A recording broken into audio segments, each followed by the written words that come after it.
Eh bien, salut à tous les amis, j'espère que vous allez bien, moi ça super. Aujourd'hui on se retrouve pour une toute nouvelle vidéo, et oui, sur l'actualité du FC Barcelone, qu'on a l'habitude de présenter 4 actualités du jour sur le FC Barcelone. Et comme vous avez pu le voir les amis, dans le titre, dans la miniature, oui les amis, on va parler un petit peu des deux petits craquitos, parce que il y a des infos un petit peu mercato qui tombent par-ci, par-là, donc vraiment restez bien jusqu'à la fin de la vidéo. Et vous le savez aussi les amis que on a un objectif sur la chaîne YouTube, c'est tout simplement les 50 000 abonnés avant janvier 2025, pas 2024 puisqu'on est déjà en 2024. Donc n'hésitez vraiment pas à vous abonner. En plus les gars, c'est gratuit, ça prend que 2 secondes. Et en plus les gars, regardez sur votre écran, vraiment il n'y a que ça à faire les amis, juste appuyer sur le bouton s'abonner et le tour est joué. Donc merci en tout cas à tous ceux vraiment qui contribueront à ce projet, à cet objectif. Je vais arrêter de parler, on passe intro et on commence par l'info numéro 1, c'est parti.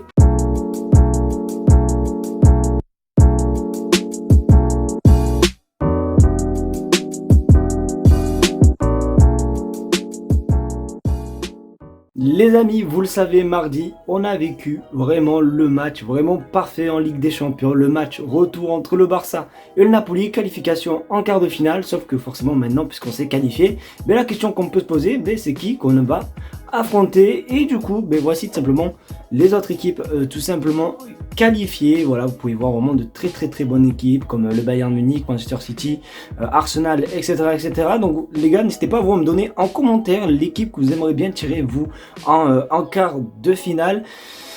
Après j'ai une petite peur les amis, puisque la dernière fois qu'on a joué contre tout simplement le Napoli, qu'on les avait éliminés en 8ème de finale en Ligue des Champions, l'adversaire qui suivait en quart c'était tout simplement le Bayern Munich. Je sais pas si vous vous en souvenez, le 8-2. Oui, qui fait très mal d'ailleurs, désolé si vous entendez le chien gueuler, mais du coup voilà, c'était après il y avait eu le 8-2, donc en espérant ne pas choper le Bayern. Après c'est vrai que là toutes les équipes sont vraiment des très grosses équipes. Après vraiment l'équipe peut-être qui peut être le plus passable pour nous, c'est peut-être Dortmund. Et encore, franchement les amis, ça va être très compliqué. Après les amis, vous savez, hein, la magie de la Ligue des Champions, tout peut se passer, le Barça peut se réveiller d'un coup. Donc on va voir comment ça se passer. Mais en tout cas, voici tout simplement les équipes qui sont qualifiées. Dans cette période, vous le savez, il y a soit les infos sur Hansi Flick ou soit, oui, l'histoire d'équipementiers entre Nike et Puma. C'est vrai que ces derniers temps, on a beaucoup de rumeurs. La dernière rumeur, nous, qu'on a vue, c'était par rapport à Nike qui aurait amélioré leur offre, etc. Et le Barça pourrait du coup arrêter les tensions avec Nike et compagnie. Sauf que maintenant, forcément, quand Nike répond, il y a l'autre marque qui répond, qui est Puma. Et regardez sur votre écran, Puma est prêt à payer un bonus de 100 millions d'euros immédiatement après la signature. De plus, ils sont prêts à offrir 120 millions d'euros par saison, un montant nettement plus élevé que l'offre de Nike de 85 millions d'euros plus 20 millions d'euros en variable. Donc voilà les amis, je ne sais pas si vous vous rendez compte, 100 millions d'euros de prime à signature plus 120 millions d'euros, ouais, plus 120 millions d'euros, je sais pas si vous vous rendez compte les amis, par saison. C'est juste incroyable les amis. Donc on va voir un petit peu comment le Barça, qu'est-ce que le Barça va choisir. Mais c'est vrai que l'offre de Puma, alors je peux comprendre honnêtement que Puma, oui, c'est pas comme Nike, etc. C'est mieux Nike, les maillots Nike, etc. Oui, j'avoue. Mais je pense honnêtement que le Barça va aller là où il y a le plus d'argent. Et si Puma propose plus d'argent, du coup, logiquement, ils vont aller avec Puma. Donc voilà un petit peu, on en sait un petit peu plus concernant cette petite guerre d'équipementiers. N'hésitez pas à vous me dire ce que vous en pensez les gars dans les commentaires concernant est-ce que vous préférez Puma ou Nike. Voilà, dites-moi tout dans les commentaires pour un petit peu voir votre avis. Mais c'est vrai que pour moi, Puma s'il propose plus d'argent, on va pas se mentir, avec les difficultés financières, je pense que le Barça ira vers Puma. Pour ceux qui suivent un petit peu le Barça sur les réseaux, etc., vous êtes au courant qu'à 11h30, il y avait eu un communiqué comme quoi, du moins 11h30, pardon, pas un communiqué, mais en gros, il y avait eu une conférence de presse que Laporta voulait tenir par rapport à des changements structurels, etc.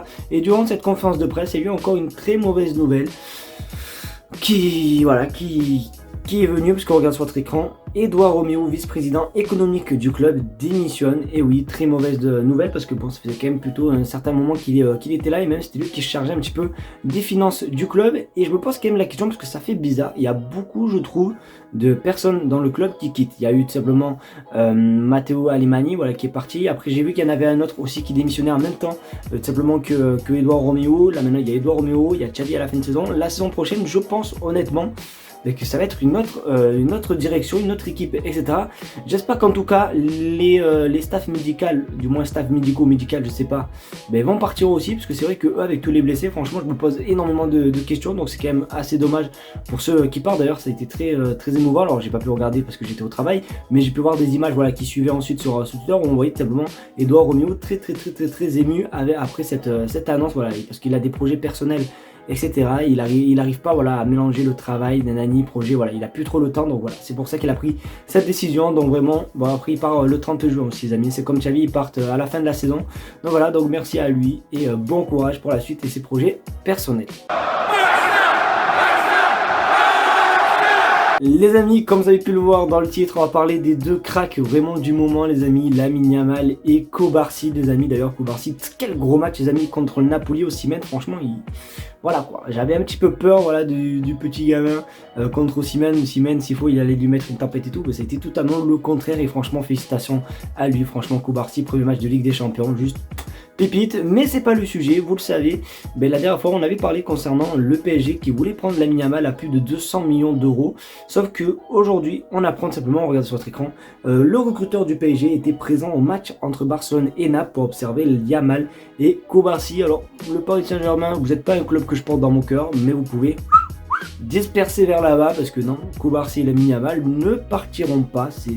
C'est inimaginable pour moi. Ces petits, c'est les petits de la Masia, tu les associes directement au Barça. Et même il me semble qu'il y a, je crois que c'était hier ou il y a 2 jours, je sais plus exactement, mais Cubarsí avait dit qu'il voulait rester le plus longtemps possible au FC Barcelone et rester des années et des années. Donc bon, c'est pas au PSG je pense qu'il ira, bon même c'est sûr et certain. Donc voilà, même s'il propose vraiment des sommes astronomiques, ces joueurs sont le futur, donc voilà, donc vous inquiétez pas les amis, il n'y a pas vraiment de danger avec comment s'appelle, le PSG et les jeunes du Barça, vous inquiétez pas, ils risquent totalement rien. Donc voilà, j'avais envie de vous partager cette info. N'hésitez pas à me dire ce que vous en pensez les gars dans les commentaires. Est-ce que pour vous le Barça, imaginons si le PSG propose, je sais pas, 500 millions d'euros pour les deux, est-ce que vous le vendez, oui ou non? Même si pour moi je pense qu'on est tous d'accord, non et non au départ de ces deux cracks.